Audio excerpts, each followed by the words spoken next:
ओम कृष्णाय वासुदेवाय हरे परमात्मने प्रणतक्लेशनाशाय गोविंदाय नमो नमः।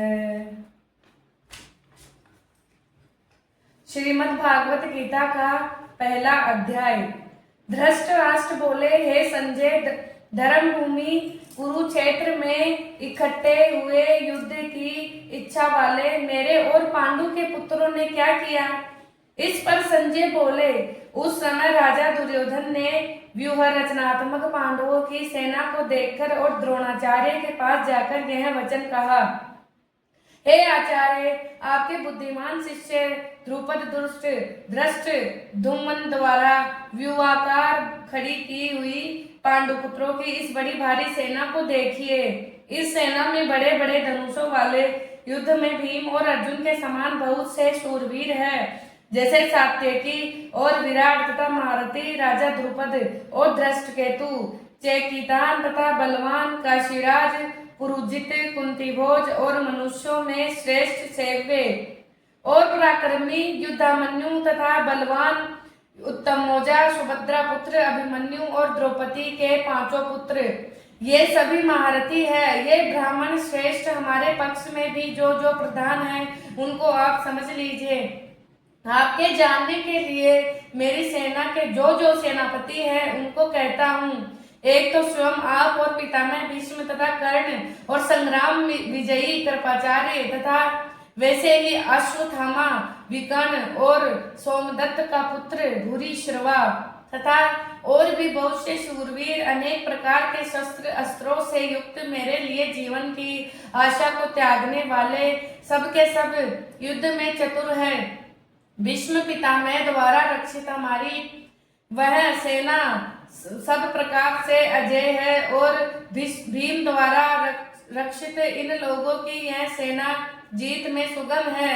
इसलिए सब मोर्चों पर अपनी अपनी जगह स्थित रहते हुए आप लोग सब के सब ही निसंदेह भीष्म पितामह की सब ओर से रक्षा करें।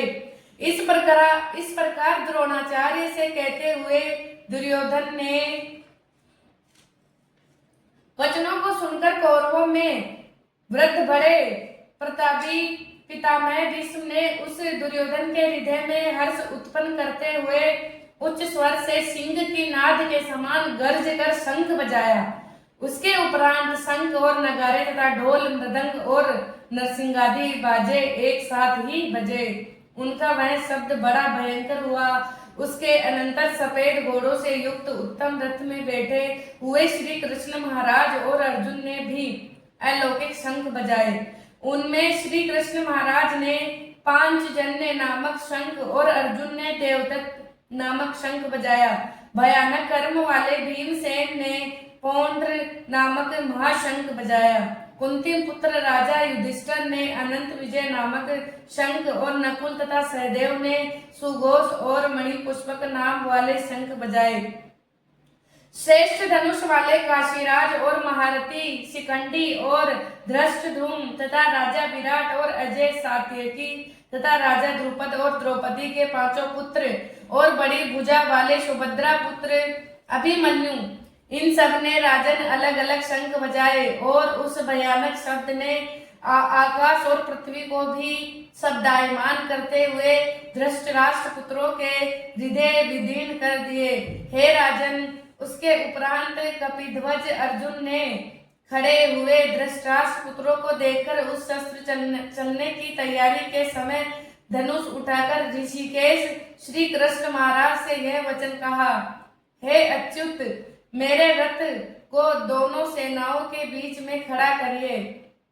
जब तक मैं इन स्थित हुए युद्ध की कामना वालों को अच्छी प्रकार देख लूं कि इस युद्ध में व्यापार में मुझे किन किन के साथ युद्ध करना योग्य है। दुर्बुद्धि दुर्योधन का युद्ध में कल्याण चाहने वाले जो जो ये राजा लोग इस सेना में आए हैं उन युद्ध करने वालों को भी देखूंगा। संजय बोले, हे धृतराष्ट्र, अर्जुन द्वारा इस प्रकार कहे हुए महाराज श्री कृष्णचंद्र ने दोनों सेनाओं के बीच में भीष्म और द्रोणाचार्य के सामने और संपूर्ण राजाओं के सामने उत्तम रथ को खड़ा करके ऐसे कहा कि हे पार्थ, इन इकट्ठे हुए कौरवों को देख।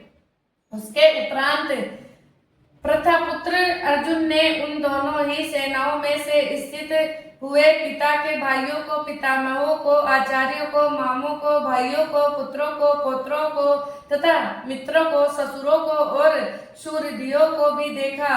इस प्रकार उन खड़े हुए संपूर्ण बंधुओं को देखकर वे अत्यंत करुणा में से युक्त हुए। कुंती पुत्र अर्जुन शोक करते हुए हैं बोले, हे कृष्ण, इस युद्ध की इच्छा वाले खड़े हुए स्वजन समुदाय को देखकर मेरे अंग शिथिल हुए जाते हैं और मुख भी सूखा जाता है और मेरे शरीर में कंप तथा रोमांच होता है तथा हाथ में गांधीव धनुष गिरता है और त्वचा भी बहुत जलती है तथा मेरा मन भ्रमित सा हो रहा है, इसलिए मैं खड़ा रहने को भी समर्थ नहीं हूँ। हे केशव, लक्षणों को भी विपरीत ही देखता हूँ तथा युद्ध में अपने कुल को मारकर कल्याण भी नहीं देखता। हे कृष्ण, मैं विजय नहीं चाहता और राज्य तथा सुखों को भी नहीं चाहता। हे गोविंद, हमें राज्य से क्या प्रयोजन है अथवा भोगों से और जीवन से भी क्या प्रयोजन है, क्योंकि हमें जिनके लिए राज्य, भोग और सुख आदि इच्छित है वे ही यह सब धन और जीवन की आशा को त्याग कर युद्ध में खड़े हैं, जो कि गुरुजन, ताऊ, चाचा, लड़के और वैसे ही दादा, मामा, ससुर, पोते, साले तथा और भी संबंधी लोग हैं। इसलिए हे मधुसूदन, मुझे मारने पर भी अथवा 3 लोक के राज्यों के लिए भी इन सबको मारना नहीं चाहता, फिर पृथ्वी के लिए तो क्या कहना ही क्या। हे जनार्दन, धृतराष्ट्र के पुत्रों को मारकर भी हमें क्या प्रसन्नता होगी, इन आतायुओं को मारकर तो हमें पाप ही लगेगा। इससे हे माधव, अपने बांधव धृतराष्ट्र के पुत्रों को मारने के लिए हमें योग्य नहीं, क्योंकि अपने कुटुंब को मारकर हम कैसे सुखी होंगे। यद्यपि लोभ से भ्रष्ट चित्त हुए ये लोग कुल के नाश करत दोष को और मित्रों के साथ विरोध करने में पाप को नहीं देखते, परंतु हे जनार्दन, कुल के नाश करने से होते हुए दोष को जानने वाले हम लोगों को इस पाप से हटने के लिए क्यों नहीं विचार करना चाहिए, क्योंकि कुल के नाश होने पर सनातन कुल धर्म नष्ट हो जाते हैं। धर्म के नाश होने से संपूर्ण कुल को पाप भी बहुत दबा लेता है तथा हे कृष्ण, पाप के अधिक बढ़ जाने से कुल की स्त्रियां दूषित हो जाती है और वे वासनेर है। स्त्रियों के दूषित होने पर वर्ण संकर उत्पन्न होगा और वह वर्ण संकर कुलघातियों को और कुल को नरक में ले जाने के लिए ही होता है। लोक हुई पिंड और जल की क्रिया वाले इनके पितर लोग भी गिर जाते हैं और इन वर्ण संकर कारक दोषों से कुलघातियों के सनातन कुल धर्म और जाति धर्म नष्ट हो जाते हैं तथा जनार्दन नष्ट हुए कुल धर्म वाले मनुष्यों का अनंत काल तक नरक में वास होता है, ऐसा हमने सुना है। अहो, शोक है कि हम लोग बुद्धिमान होकर भी महान पाप करने को तैयार हुए हैं, जो कि राज्य और सुख के लोभ से अपने कुल को मारने के लिए उद्यत हुए हैं। यदि मुझे शस्त्र रहित न सामना करने वाले को शस्त्रधारी धृतराष्ट्र के पुत्र रण में मारे तो वह मारना भी मेरे लिए अति कल्याणकारक होगा। संजय बोले, रणभूमि में शोक से उद्विग्न मन वाले अर्जुन इस प्रकार कहकर बाण से धनुष को त्याग कर रथ के पिछले भाग में बैठ गए। इति श्रीमद्भागवत गीता रूपी उपनिषद एवं ब्रह्मा विद्या तथा योग शास्त्र विषय श्री कृष्ण और अर्जुन के संवाद में अर्जुन विषाद योग नामक पहला अध्याय।